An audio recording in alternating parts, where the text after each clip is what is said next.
when the bill was read a first time and was referred to the committee, we have had extensive public participation.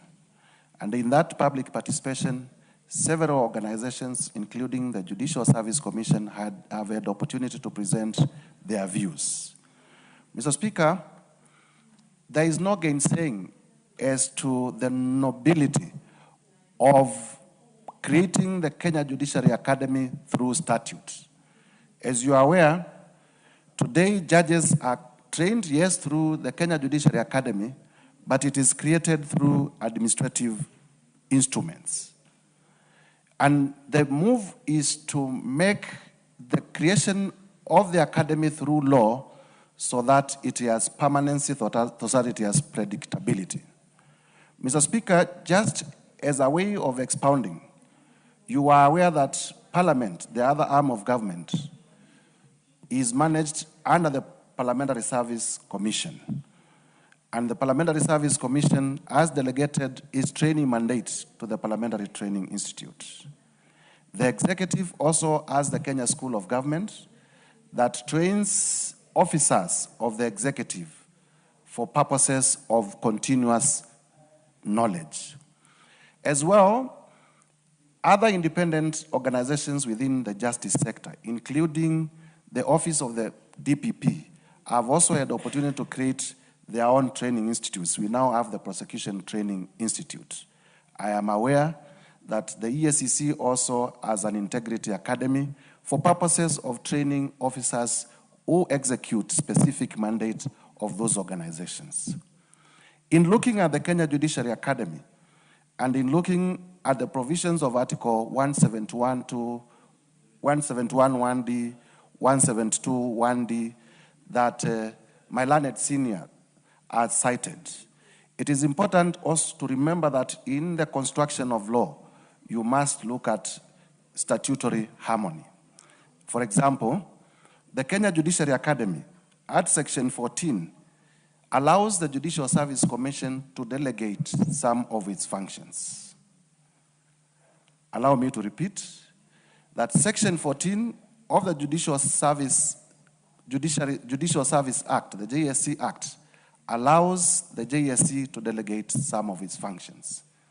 It is flowing from that the judiciary, working with the JSC, thought that there is wisdom in delegating the function of training to a judiciary training academy that is a body corporate under the Judicial Service Commission and under the judiciary, to safeguard and to take care of the fears that the body may be independent and therefore averse to the provisions of the Constitution.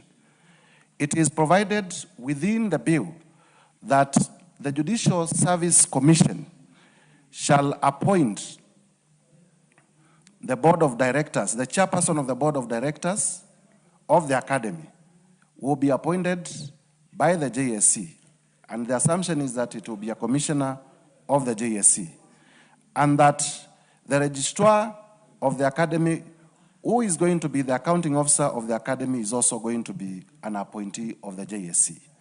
And therefore, to allay any fears of unconstitutionality is to point out the fact that this is a body corporate that is to perform delegated functions of the Judicial Service Commissioner. Mr. Speaker, as I conclude, so that... No, let's hear a point of order from you are not senior. This is a very serious debate. Honorable Mwengi, what's your point? Thank you, Mr. Speaker. Mr. Speaker, is the honorable member in order to imply that the Judicial Service Commission Act can take precedence over the Constitution?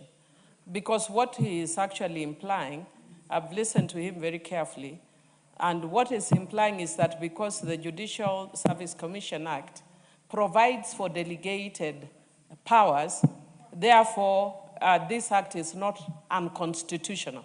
Yet what Honorable Sunkuli was raising is the fact that Article 172(1)(d) confers that role to the Judicial Service Commission, and that therefore means that if the Judicial Service Commission was delegating, then it should be clearly indicated here. Otherwise, we are running into a possibility of unconstitutionality. Could he just clarify whether a Judicial Service Commission Act now is more supreme to the Constitution? Honorable Mutuse, most certainly. Order, Mutuse. I want you to deal with that matter very, very straight, because Yes. it's also very straightforward. Most certainly, Mr. Speaker, with tremendous respect to my learned senior, the Constitution is the supreme law of the land. My argument from the beginning was that we need to read the two provisions in harmony. They are facilitative of each other. Let's hear the point of order from Honorable Sunkuli. No doubt, Honorable Mutuse is a good, very, very good lawyer. But could he perhaps not mislead us on one aspect? Delegated legislation cannot come through a bill, and that this is not the mode in which the delegated legislation is practiced. Could he perhaps tell us that the Judicial Service Commission, after this bill comes into force, will it still have the powers to delegate to anybody else? Or you will be in conflict with this bill? Because the delegated legislation are regulations which can be changed. How do you reconcile the fact that a bill which is being made by this House is taken as an action of delegation by the Judicial Service Commission? Mutuse, your final bite, and then you proceed to conclude. I think the learned senior, we are not speaking in the same language. There may be confusion, and let me be clear. We are not talking about delegated legislation. I am saying that Section 14, and we can check, of the Judicial Service Commission Act allows the judiciary to delegate some of its functions.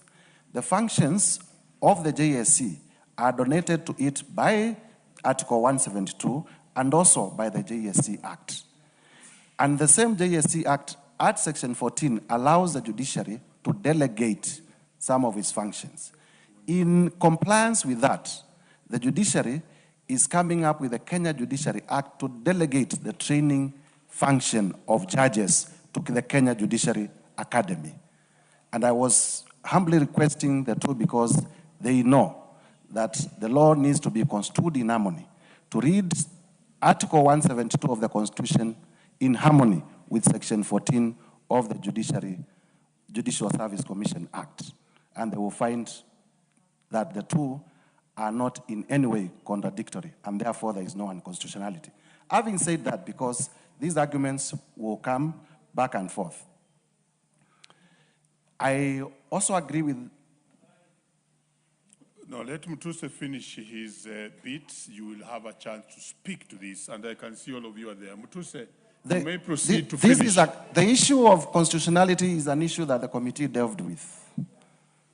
And many of those who came before us in terms of public participation also had the opportunity to address this point.